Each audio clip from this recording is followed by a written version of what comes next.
Zen by Jerome Bixby. Because they were so likable and intelligent and adaptable, they were vastly dangerous. It's difficult, when you're on one of the asteroids, to keep from tripping, because it's almost impossible to keep your eyes on the ground. They never got around to putting portholes in spaceships, unnecessary when you're flying by GB, and psychologically inadvisable. Besides, so an asteroid is about the only place, apart from Luna, where you can really see the stars. There are so many stars in an asteroid sky that they look like clouds, like massive, heaped-up silver clouds floating slowly around the inner surface of a vast ebony sphere that surrounds you and your tiny foothold. They are near enough to touch, and you want to touch them, but they are so frighteningly far away, and so beautiful. There's nothing in creation half so beautiful as an asteroid sky. You don't want to look down, naturally. I had left the Lucky Pierre to search for fossils. I'm David Coons, the Lucky Pierre's paleontologist. Somewhere off in the darkness on either side of me were Joe Hargraves, gadgeting for mineral deposits, and Ed Reese, hopefully on the lookout for something alive. The Lucky Pierre was back of us, her body out of sight behind a low black ridge, only her gleaming nose poking above like a porpoise coming up for air. When I looked back, I could see, along the jagged rim of the ridge, the busy reflected flickerings of the bubble camp the techs were throwing together. Otherwise all was black, except for our blue-white torch beams that darted here and there over the gritty rocky surface. The 29 of us were ETI Team 17, whose assignment was the asteroids. We were 4 years and 3 months out of Terra, and we'd reached Vesta right on schedule. 10 minutes after landing, we had known that the clod was part of the crust of Planet X, or Sorn, to give it its right name, one of the few such parts that hadn't been blown clean out of the solar system. That made Vesta extra special. It meant settling down for a while. It meant a careful, months-long scrutiny of Vesta's every square inch and a lot of her cubic ones, especially by the life scientists. Fossils, artifacts, animate life, a surface chunk of Sorn might harbor any of these, or all. Some we tackled already had a few. In a day or so, of course, we'd have the one-man beetles and crew boats out, and the floodlights orbiting overhead, and Vesta would be as exposed to us as a molecule on a microscreen. Then work would start in earnest. But in the meantime, and as usual, Hargraves, Reese, and I were out prowling, our weighted boots clomping along in darkness. Captain Feldman had long ago given up trying to keep his science-minded charges from galloping off alone like this. In spite of being a military man, Feld's a nice guy. He just shrugs and says, "Scientists," when we appear brightly at the airlock, waiting to be let out. So the three of us went our separate ways, and soon were out of sight of one another. Ed Reese, the biologist, was looking hardest for animate life, naturally, but I found it. I had crossed a long rounded expanse of rock, lava, wonderfully colored, and was descending into a boulder-cluttered pocket. I was nearing the bottom of the chunk, the part that had been the deepest beneath Sorn's surface before the blow-up. It was the likeliest place to look for fossils. But instead of looking for fossils, my eyes kept rising to those incredible stars. You get that way particularly after several weeks of living in steel, and it was lucky that I got that way this time, or I might have missed the Zen. My feet tangled with a rock. I started a slow, light gravity fall, and looked down to catch my balance. My torch beam flickered across a small, red-furred teddy bear shape. The light passed on. I brought it sharply back to the target. My hair did not stand on end, regardless of what you've heard me quoted as saying. Why should it have, when I already knew Yurt so well? Considered him, in fact, one of my closest friends.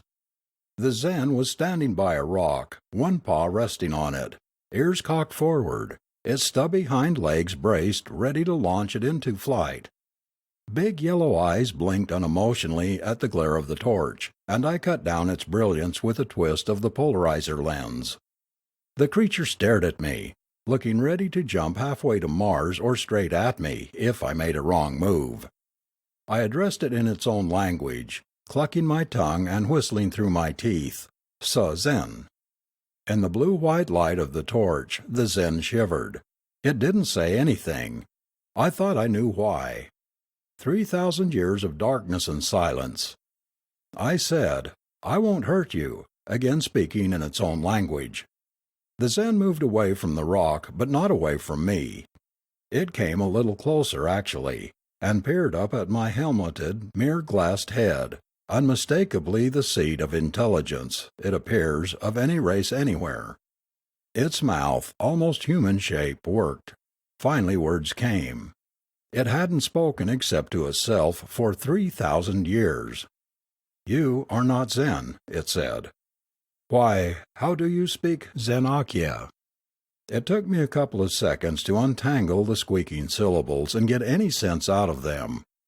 But what I had already said to it were stock phrases that Yurt had taught me. I knew still more, but I couldn't speak Zenakia fluently by any means. Keep this in mind, by the way. I barely knew the language, and the Zen could barely remember it. To save space, the following dialogue is reproduced without mumblings, blank stares, and what did you says. In reality, our talk lasted over an hour. "I am an Earthman," I said. Through my earphones when I spoke I could faintly hear my own voice as the Zen must have heard it in Vesta's all but non-existent atmosphere. Tiny, metallic, cricket-like. "Earthman?" I pointed at the sky, the incredible sky. "From out there. From another world." I thought about that for a while. I waited. We already knew that the Zens had been better astronomers at their peak than we were right now, even though they'd never mastered space travel. So I didn't expect this one to boggle at the notion of creatures from another world. It didn't. Finally it nodded, and I thought, as I had often before, how curious it was that this gesture should be common to Earthmen and Zen. "So, Earthmen," it said, "and you know what I am?" When I understood, I nodded too. Then I said, "Yes," realizing that the nod wasn't visible through the one-way glass of my helmet. "I am last of Zen," it said. I said nothing. I was studying it closely, looking for the features which Yurt had described to us. The lighter red fur of arms and neck, the peculiar formation of flesh and horn on the lower abdomen. They were there. From the coloring I knew this Zen was a female. The mouth worked again, not with emotion I knew, but with the familiar act of speaking. "I have been here for, she hesitated, "I don't know, for 500 of my years." "For about 3,000 of mine," I told her. And then blank astonishment sank home in me, astonishment at the last two words of her remark. I was already familiar with the Zen's enormous intelligence, knowing Yurt as I did, but imagine thinking to qualify years with my when just out of nowhere a visitor from another planetary orbit pops up. And there had been no special stress given the distinction, just clear, precise thinking, like Yurt's. I added, still a little awed, "We know how long ago your world died." "I was a child then," she said. "I don't know what happened. I have wondered." She looked up at my steel and glass face. I must have seemed like a giant. Well, I suppose I was. "This, what we are on, was part of Sorn. I know. It was," she fumbled for a word. "Was it atom explosion?" I told her how Sorn had gotten careless with its hydrogen atoms and had blown itself over half of creation. This the ETI's teams had surmised from scientific records found on Eros, as well as from geophysical evidence scattered throughout the other bodies. "I was a child," she said again after a moment. "But I remember things different from this. Air, heat, light, How do I live here? Again I felt amazement at its intelligence. And it suddenly occurred to me that astronomy and nuclear physics must have been taught in Sorn's elementary schools, else that my years and atom explosion would have been all but impossible. And now this old creature, remembering back 3,000 years to childhood, probably to those elementary schools, remembering, and defining the differences in environment between then and now, and more, wondering at its existence in the different now. And then I got my own thinking straightened out. I recalled some of the things we had learned about Zen. Their average lifespan had been 12,000 years or a little over. So the Zen before me was, by our standards, about 25 years old. Nothing at all strange about remembering, when you are 25, the things that happened to you when you were 7. But the Zen's question, even my rationalization of my reaction to it, had given me a chill. Here was no cuddly teddy bear. This creature had been born before Christ. She had been alone for 3,000 years, on a chip of bone from her dead world beneath a sepulchre of stars. The last and greatest Martian civilization, the Lahari, had risen and fallen in her lifetime, and she was 25 years old. How do I live here? She asked again. I got back to my own framework of temporal reference, so to speak, and began explaining to a Zen what a Zen was. I found out later from Yurt that biology, for the reasons which follow, was one of the most difficult studies. So difficult that nuclear physics actually preceded it.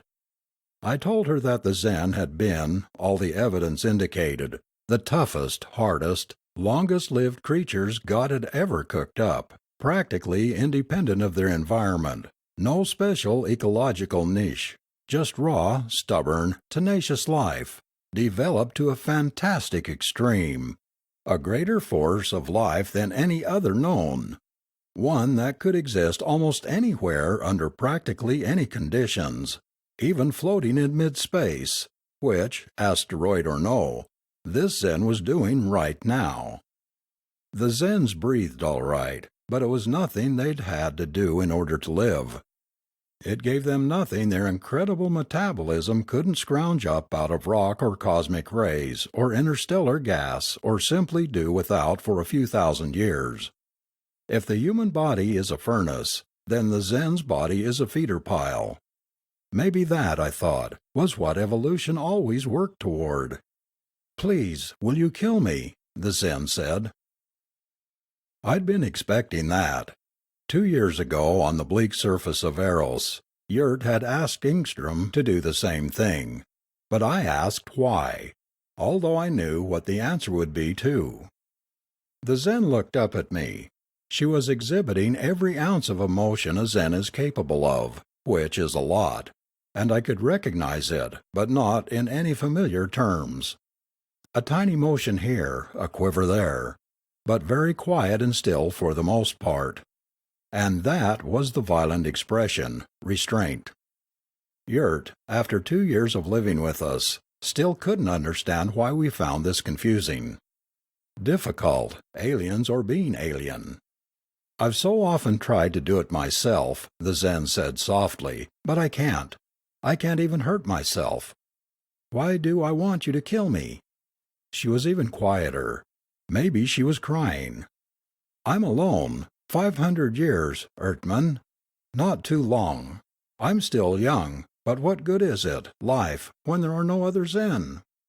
"How do you know there are no other Zen?" "There are no others," she said almost inaudibly. I suppose a human girl might have shrieked it. A child, I thought, when your world blew up, and you survived. Now you're a young 3,000-year-old woman, uneducated, afraid, probably crawling with neurosis.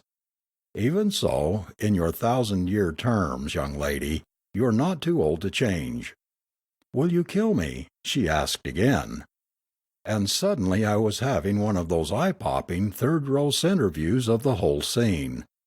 The enormous, beautiful sky, the dead clod, Vesta, the little creature who stood there staring at me, the brilliant, ignorant, human-like alien, old young creature who was asking me to kill her. For a moment the human quality of her thinking terrified me. The feeling you might have waking up some night and finding your pet puppy sitting on your chest, looking at you with wise eyes and white fangs gleaming. Then I thought of Yurt, smart, friendly Yurt, who had learned to laugh and wisecrack, and I came out of the heebie-jeebies. I realized that here was only a sick girl, no tiny monster, and if she were as resilient as Yurt, well, it was his problem. He'd probably pull her through. But I didn't pick her up. I made no attempt to take her back to the ship.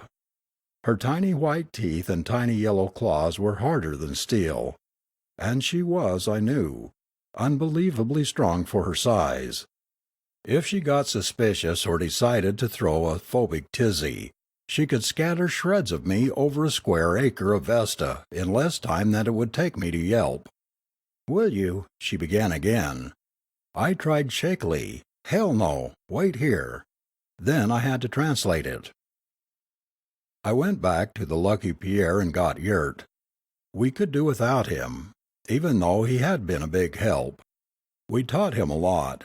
He'd been a child at the blow-up, too, and he taught us a lot. But this was more important, of course. When I told him what had happened, he was very quiet, crying, perhaps, just like a human being, with happiness. Cap Feldman asked me what was up, and I told him, and he said, "Well, I'll be blessed." I said, "Yurt, are you sure you want us to keep hands off? Just go off and leave you?" "Yes, please." Feldman said, "Well, I'll be blessed." Yurt, who spoke excellent English, said, "Bless you all." I took him back to where the female waited. From the ridge I knew the entire crew was watching through binocs. I set him down and he fell to study her intently. "I'm not a Zen," I told her, giving my torch full brilliance for the crew's sake, "but Yurt is here. Do you do you know what you look like?" She said, "I can see enough of my own body and yes." "Yurt," I said, "here's the female we thought we might find. Take over." Yurt's eyes were fastened on the girl. "What do I do now?" she whispered worriedly. "I'm afraid that's something only a Zen would know," I told her, smiling inside my helmet. "I'm not a Zen. Yurt is." She turned to him. "You will tell me?" "If it becomes necessary." He moved closer to her, not even looking back to talk to me. "Give us some time to get acquainted, will you, Dave? And you might leave some supplies and a bubble at the camp when you move on, just to make things pleasanter." By this time he had reached the female. They were as still as space, not a sound, not a motion. I wanted to hang around, but I knew how I'd feel if a Zen, say, wouldn't go away if I were the last man alive and had just met the last woman. I moved my torch off them and headed back for the Lucky Pierre. We all had a drink to the saving of a great race that might have become extinct. Ed Reese, though, had to do some worrying before he could get down to his drink. "What if they don't like each other?" he asked anxiously. "They don't have much choice," Captain Feldman said, always the realist. "Why do homely women fight for jobs on the most isolated space outposts?" Reese grinned. "That's right. They look awful good after a year or two in space." "Make that 25 by Zen standards or 3,000 by ours," said Joe Hargraves, "and I'll bet they look beautiful to each other." We decided to drop our investigation of Vesta for the time being and come back to it after the honeymoon. 6 months later, when we returned, there were 1,200 Zen on Vesta. Captain Feldman was a realist, but he was also a deeply moral man. He went to Yurt and said, "It's indecent. Couldn't the two of you control yourselves at least a little? 1,200 kids!" "We were rather surprised ourselves," Yurt said complacently. "But this seems to be how Zen reproduce. Can you have only half a child?" Naturally, Feld got the authorities to quarantine Vesta, Good God, the Zen could push us clear out of the solar system in a couple of generations. I don't think they would, but you can't take such chances, can you?